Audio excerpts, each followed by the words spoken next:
दो बिंदु आवेश जिनके मान क्रमशः 36 माइक्रोकूलाम तथा -25 माइक्रोकूलाम है, वायु में एक दूसरे से 0.40 मीटर की दूरी पर रखे हैं। बताइए इन दोनों आवेशों को मिलाने वाली रेखा के किस बिंदु पर तीसरा आवेश रखा जाए कि उस पर कोई बल ना लगे।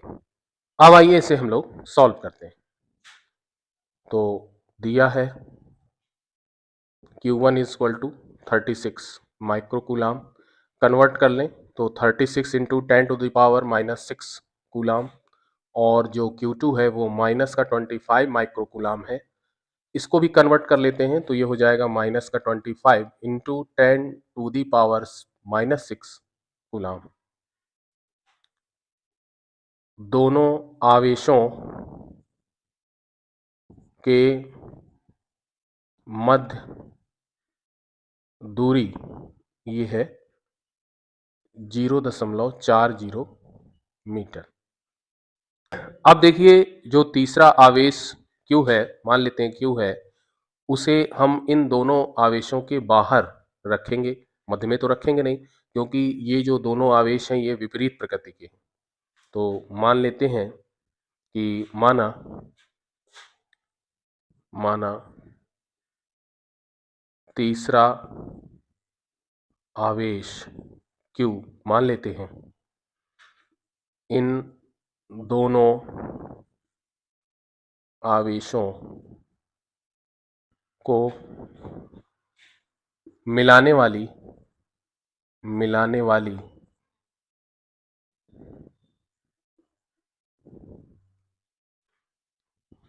पर आवेशों से बाहर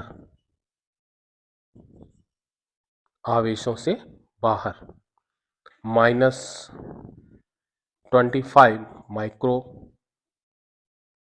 कूलाम से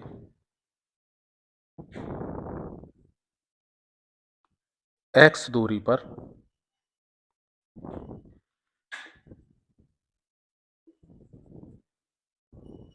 रखा है।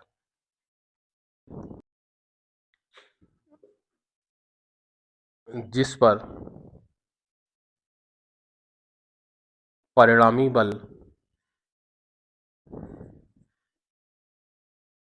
शून्य है, अर्थात संतुलन की स्थिति में होगा। दो आवेश ले लेते हैं, ये है 36 माइक्रोकूलाम और ये है माइनस का 25 माइक्रोकूलाम। इन दोनों आवेशों को मिलाने वाली रेखा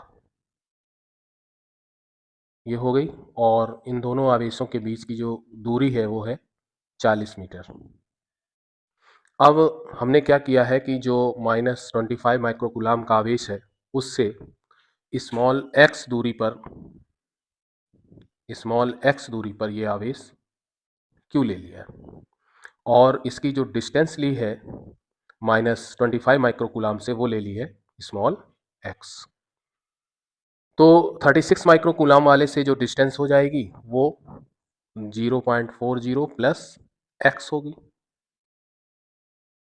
इस आवेश Q की।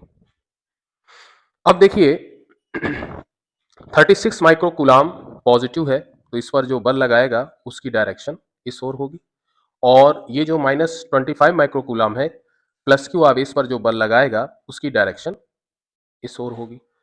तो इन दोनों का जो परिमाण होगा वो आपस में बराबर होगा, तभी तो परिणामी शून्य होगा। तो आइए करते हैं इसको। संतुलन की अवस्था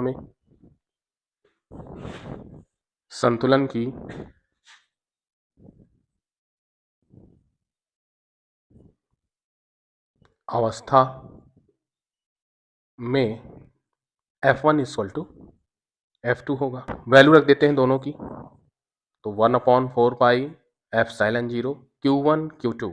देखिए Q1 ये हो गया, Q2 Q हो गया, तो ये आ गया हमारा 36 इंटू, इसको हमने कन्वर्ट भी किया था, -6 इंटू Q अपॉन दोनों आवेशों के बीच की डिस्टेंस 0.40 धन x का whole square. Is equal to F2 1/4 pi epsilon 0 Q1 Q2, तो ये हो जाएगा 25 इंटू 10⁻⁻6 इंटू क्यू अपॉन इनके बीच की डिस्टेंस x स्क्वायर। अब देखिए क्योंकि फोर्स में ये माइनस लेते नहीं है परिमाण में, तो इसको देख के कंफ्यूज ना होइएगा। ये 1/4 पाई एप्सिलॉन 0 से 1/4 पाई एप्सिलॉन 0 कैंसिल हो गया और q से ये q कट हो गया, 10⁻⁻6 से 10⁻⁻6 कैंसिल हो गया, तो हमें जो मिला वो मिला 36/0.40 plus x whole square is equal to 25/x square. वर्गमूल ले लेते हैं, तो 36 का तो 6 हो गया on 0.40 plus x square cancel हो गया वर्गमूल लेने में, ये हो गया 5, 25 का 5 और x स्क्वायर का x। क्रॉस मल्टीप्लिकेशन करा लेते हैं, ये हो जाएगा 6x is equal to 5 into 0.40 plus x। आइए इसे और सॉल्व करते हैं, तो ये हो जाएगा 6x इज इक्वल टू 5 का मल्टीप्लाई अंदर कर दीजिए, ये हो जाएगा प्लस x प्लस 5 का इसमें भी मल्टीप्लाई कर दीजिए 5x,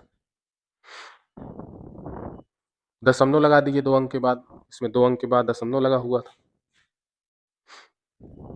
तो ये हो गया हमारा 6x इज इक्वल टू, दशमलव के बाद जीरो का कोई महत्व तो नहीं है, तो 2 प्लस 5x, 5x को इधर लाइए, 6x minus 5x equal to 2 या x equal to 2 metre. Answer. अतः हम कह सकते हैं कि जो तीसरा आवेश है यानी कि अतः -25 माइक्रोकूलाम से 2 मीटर की दूरी पर तीसरे आवेश Q को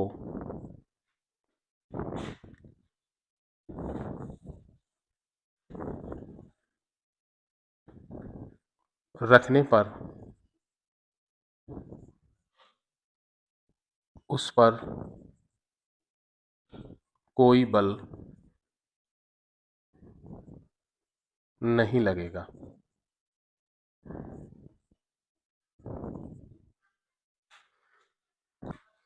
तो आज हमने वैद्युत बल से रिलेटेड कुछ और क्वेश्चंस को सॉल्व किया और उम्मीद करते हैं कि आप इनकी अच्छी तरीके से प्रैक्टिस भी करेंगे। तो मिलते हैं अब अगले लेक्चर में।